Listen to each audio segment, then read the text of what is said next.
আজ পয়লা শ্রাবণ। খোকন, আজ তোর জন্মদিন। তুই যখন জন্মেছিলি আমরা তখন যাদবপুরে নতুন গড়ে ওঠা কলোনির টালির ঘরে। তোর স্কুল মাস্টার বাবা সেই হ্যারিকেনের আলো জ্বলা ঘরেই আনন্দে আর খুশিতে ঝলমলে হয়ে উঠেছিলেন তুই আসার পর। তোর নাম রেখেছিলেন সুকল্যাণ। মানুষটার মনটা ছিল শিশুর মতন, অভাবে অনটনে বেঁচে থাকার নানা দুর্বিপাকেও ভেঙে পড়তেন না কখনো। সকলের ভালো চাইতেন মন থেকে। বলতেন, দেখো, একদিনে দেশের মানুষ ঠিক খুঁজে পাবে মুক্তির পথ। শোষণ থেকে মুক্তি, দারিদ্র্য থেকে মুক্তি, অশিক্ষা থেকে মুক্তি। আজ পয়লা শ্রাবণ। খোকন, আজ তোর জন্মদিন। ছোটোবেলায় তোর মনে আছে আমাদের ভাঙা মেঝেতে বাক্স থেকে বার করা মেজমাসির হাতের তৈরি আসনটা পেতে দিতাম, সামনে রাখতাম ঠাকুরের আসনের প্রদীপখানা। তুই বসতিস বাবু হয়ে চুপটি করে। তোকে আমরা একে একে ধান দ্রব্য মাথায় দিয়ে আশীর্বাদ করতাম। বাবা বলতেন, বড় হও, মানুষ হও। তোর বাবার সেই বন্ধু ঘোষ কাকা, তিনি বলতেন, বেঁচে বর্তে থাকো। তুই জিজ্ঞেস করতিস, মা, বর্তে মানে কি মা? আমি শুধু তোর মাথায় ধান দুব্বই দিতাম, বলতাম না কিছুই। শুধু মনে মনে বলতাম, ঠাকুর, আমার খোকনকে মস্ত বড় মানুষ করে তোলো। আমার খোকন যেন সত্যিই মানুষ হয়, ওর যেন কখনো কোনো বিপদ না হয় ঠাকুর।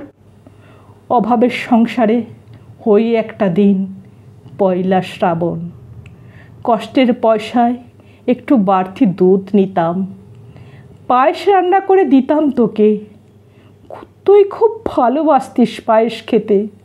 তোর বাবা বাসস্ট্যান্ডের দোকান থেকে নিয়ে আসতেন তোর প্রিয় মিষ্টি ছানার গজা। সামান্য স্কুল মাস্টারিতে কী বা আয় হতো? ঘরে বসে ছাত্র পড়িয়ে আসতো কিছু। দাও দাও অভাবের আগুনে সে রসদ পুড়তে সময় লাগতো না। তোর বাবার জামা সেলাই করতাম আর বারবার বলতাম, আসছে মাসে একটা জামা বানিয়ে নিও। উনি হেসে বলে উঠতেন, বাদ দাও তো, খোকন বড় হচ্ছে, ওর জন্য ভাবছি দুধ রাখতে হবে আরও আধসের। দুধে শক্তি বাড়ে, বুদ্ধি বাড়ে। শক্তি আর বুদ্ধি না হলে তোমার খোকন মস্ত বড় মানুষ হয়ে উঠবে কি করে? ভাবছি আরও দুটো টিউশনি নেব।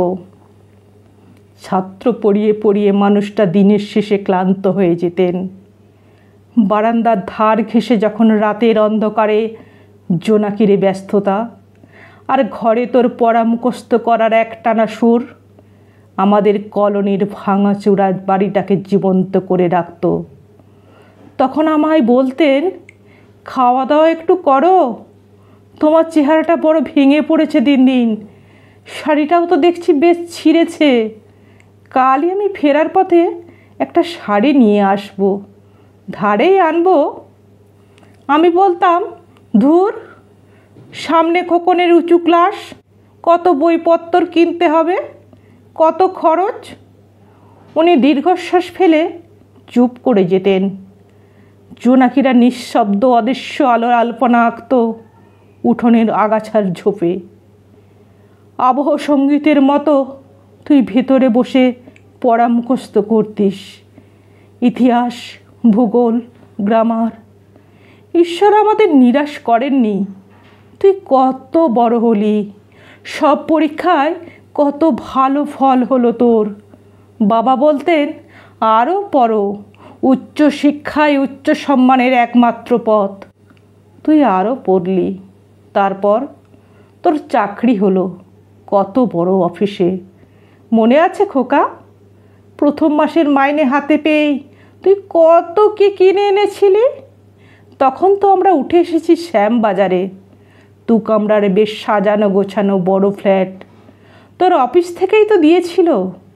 সেই বাড়ি, সেই ব্যালকনি, সেই ঘর, কত স্মৃতি, কত ছবি।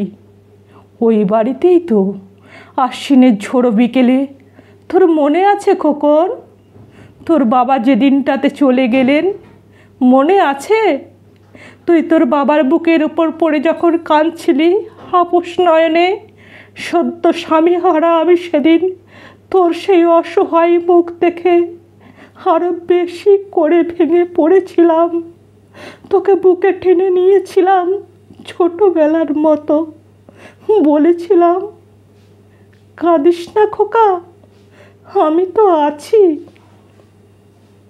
আজ পয়লা শ্রাবণ, কলকাতা থেকে অনেক দূরে মফস্বলের এই বৃদ্ধাশ্রমে আমি একেবারে একা খোকন। তোকে বড় দেখতে ইচ্ছে করছে রে। তোকে, বৌমাকে আর ছোট্ট বিল্টুকে। তোরা এখন কত দূরে, সল্টলেকের মার্বেল বসানো ঝকঝকে বাড়িতে। আজ তোর জন্মদিনের নিশ্চয়ই খুব বড় পার্টি হচ্ছে, তাই না রে খোকন? লোকজন, হইচই, খাওয়া দাওয়া, খুব ভালো, খুব ভালো।